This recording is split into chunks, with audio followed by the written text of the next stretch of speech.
Last night saw the first in the nation primaries in New Hampshire, one officially sanctioned, the other not officially sanctioned, while the GOP allowed challenger and underdog Nikki Haley to test her mettle against former President Donald Trump.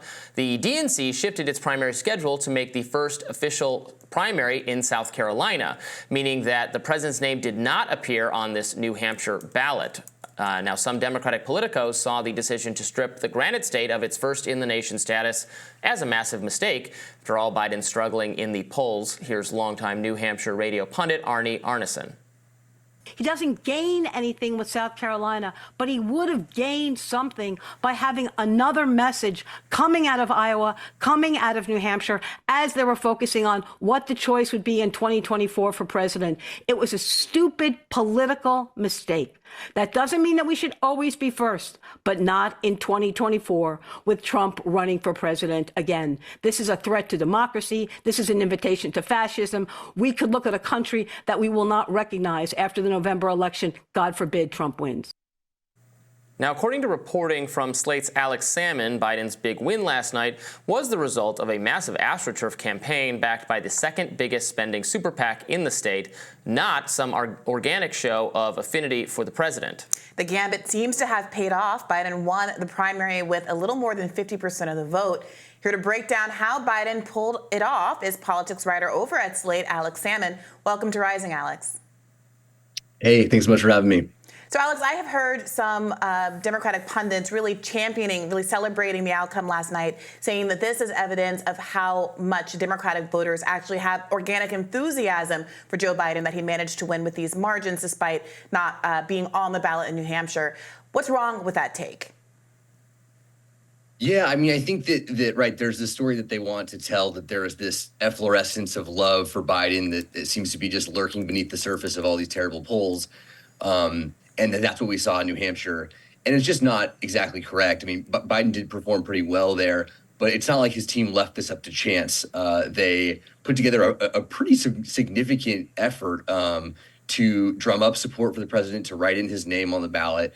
And we saw like pretty much an all hands on deck approach that included 9 cabinet secretaries. It included pretty much all the biggest names in the House on the Democratic side, as well as all the sort of top most popular Democratic governors in the country, and then also this big super PAC effort as well. So we're talking about substantial spending. We're talking about a lot of campaigning, and it was all done sort of unofficially because the president can't campaign in New Hampshire based on DNC rules.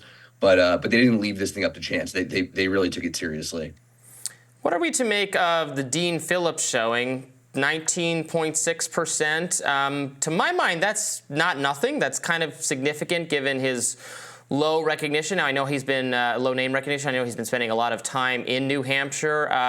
How are we to feel about some of these results? For Marianne Williamson is down below 5%, and then of course there's this unprocessed write-in total. Maybe you can talk about that as well. Right. Yeah. The Dean Phillips number, I think, is hard to draw any real strong conclusion from. I think, right, it's not nothing. It's a substantial percentage of the vote. 20%, I think, is sort of where he's sitting. Their campaign likes that. The Phillips people seem to be pretty happy with that. At the same time, they were all in on New Hampshire, right? This was the entire sort of operation was predicated on doing well here. Is 20% well? I mean, it's something. It's not a blowout. It's not terrible. So I think there'll be an attempt to spin this, obviously, as a real triumph. I think you'll hear a lot of people say, well, it's got to be over now, right? And Phillips did have a lot of money, right? He has 2 big super PACs who were backing him. They were on TV. I don't know if anyone else was on TV. Again, it's hard for me to say one way or the other. It sounds like they're going to keep going, but this was the big stand, and it might be the best Phillips does in any given state. So. Yeah, on the other hand, right, I don't think the Williamson campaign seemed terribly competitive, and we didn't really see that in the returns. And then the sort of interesting footnote here was the ceasefire write-in campaign, which has gotten some attention in the last handful of days.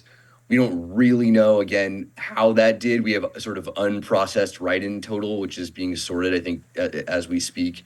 It seems like some percentage of voters wrote in ceasefire, but again, it wasn't an overwhelming result. I don't think anyone expected it to be. It was a truly grassroots campaign that sort of sprung up in the last couple of days. So, Yeah, it's interesting that there was a petition by a pro-Israel group for those ceasefire votes not to be counted at all, but New Hampshire state officials decided that they were going to tally them as it was part of an actual organized movement. So we'll see what percentage of the about 30 write-in votes that were not Biden write-in votes actually were these ceasefire votes that were supposed to signal a demand for the siege to stop in Gaza. I want to come back to this question of how to interpret the results here. You mentioned that Dean Phillips was on TV. Dean Phillips is a multimillionaire. I think he has between 60 and 70 or 80 million dollars net worth, and he has pledged, largely self-funded but not exclusively self-funded, to stay through the race to the convention, and has the ability to do not only that, but to get on TV. He spent $2.7 million across the state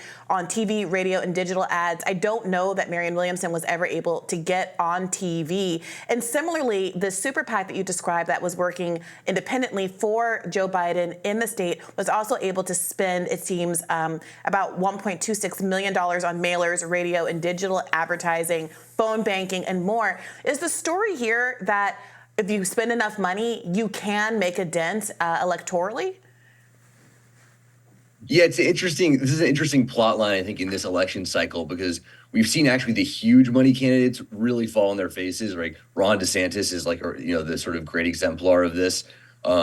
Just incredible war chest on TV everywhere, willing to spend pretty much infinitely, and didn't even make it past Iowa, right? So there are limitations to the impact that money has. Like the way it's deployed makes a difference, and you can't just straight up buy the result. We've seen this sort of repeatedly. It's true with Nikki Haley as well, who has a ton of money, and so it's sort of a yes and no thing. Obviously money makes a difference. It is really important. It's no surprise to me that the two top spenders in New Hampshire were the two top finishers, right? Like the two super PACs that spent the most money were Dean Phillips super PAC, one of his two, and then the super PAC that was backing Biden. Obviously this is an impact. It has an impact. It's important. It isn't the whole story in the sense that you can't just oftentimes just buy the result out of nothing. But having money it goes a long way. And when you have obviously then all the institutional backing like Biden has of every major Democrat in the country, phone banking for him, doing events, burnishing his credentials, that stuff matters. And it helped Dean Phillips as well, obviously, because, right, this is someone with no name recognition, no real credentials. I mean, certainly, a platform that seems to be pretty much being conjured out of thin air, oftentimes as he speaks, to finish second like that is also, the result of having some serious funding. So Biden has never done well in New Hampshire, frankly, any of the times he's run for president. Here, okay, he wasn't even, he can say we weren't even trying. People had to write my name in and I won. Does this put Team Biden at ease at all, in a time where day after day the poll numbers against Trump or against Haley or whoever it's going to be, it's likely going to be Trump, but are so bad nationally and so bad in swing states? Is this the first bit of not bad news they've had in weeks?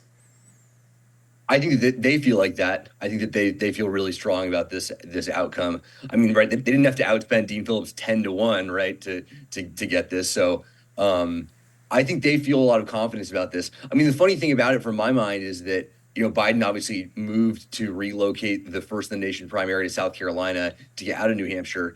If you look demographically at New Hampshire, it's a place where Biden should do really well. I mean, it actually, if he had just left it as is, you would expect it's the perfect place for him to overperform because it's very white, it's very old. I mean, it's in the top 10 states nationally in terms of having older voters and whiter voters. It's also pretty heavily college educated. Those are all things where Biden is going to massively overperform based on his really terrible polling with young voters, with Hispanic and Black voters. This is where Biden should thrive. And so, if left to the natural state of things, I think he would have been in a position to do really well here. Of course, then there were all these sort of machinations, and they had to try to move it to South Carolina. It didn't work. And so it ends up being sort of only a sort of potential for embarrassment. I don't think they're embarrassed today. I think they feel like they sort of weathered that storm and they feel pretty good about it. But didn't have to be this complicated is maybe the shortest way of saying that. Yeah, it is interesting. I mean, we should note that Biden came in 5th place in New Hampshire in 2020, which is probably why there was some anxiety over it. It's not clear to me that just because Biden is himself white and old, that he necessarily overperforms when there's other factors like voters that lean independent. So back in 2020, part of the issue was that Bernie does very well with independent voters. And that's part of why he was so successful in New Hampshire that time around. I completely agree with you, though, that it seems, especially in hindsight now, incredibly likely that Biden would have won without having the whole media cycle and the impression of rigging the primaries, changing the primary schedule, just so that he could get, I guess, a clearer win in South Carolina, where he really has the benefit of a lot of local networks and local endorsements that I think really put him across the finish line in 2020 and cemented his lead in 2020, despite having performed so poorly in New Hampshire. But thank you, Alex, for helping us to work through some of this. We really appreciate it. Yeah, thanks for having me.